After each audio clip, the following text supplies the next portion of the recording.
Elektrocenter tekee sähkökeskuksia, laitetiloja, energiavarastoja lähinnä koneenrakentajien ja laitevalmistajien tarpeisiin. Sen lisäksi meillä on tämä komponenttikauppa eli tekninen tukkuliiketoiminta, jossa myydään näitä samoja meidän käyttämiä sähkökomponentteja erilaisille asiakaskunnalle. 30 vuotta ollaan tätä nyt tehty ja tällä tiellä ollaan. Voimakas sähkönkäytön kasvu on laajentanut merkittävästi meidän portfolioa, mitä me tarjotaan meidän asiakkaille. Meidän uudet nykyaikaiset fasiliteetit mahdollistaa yhä laajempien ja valmiimpien kokonaisuuksien toimittamisen koko meidän asiakaskunnalle.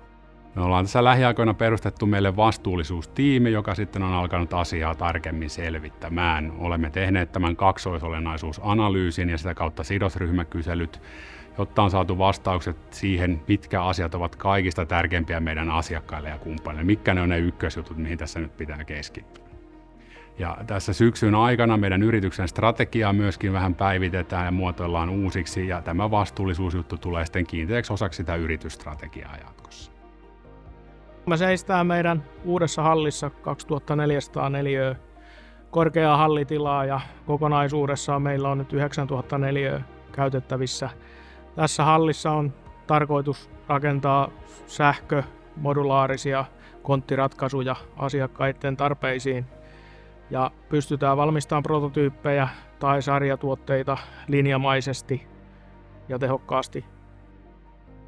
Komponenttivarastostamme löytyy tuhansia tuotteita eri valmistajilta. Varastoon yhteydessä on myymälä, jossa 5 asiantuntijaa auttaa tuotteen valinnassa. Sopimusasiakkaalla on myös tarjolla hyllytyspalvelu. Tämän lisäksi verkkokaupassa saat tilattua kätevästi ja nopeasti kaikki tuotteet.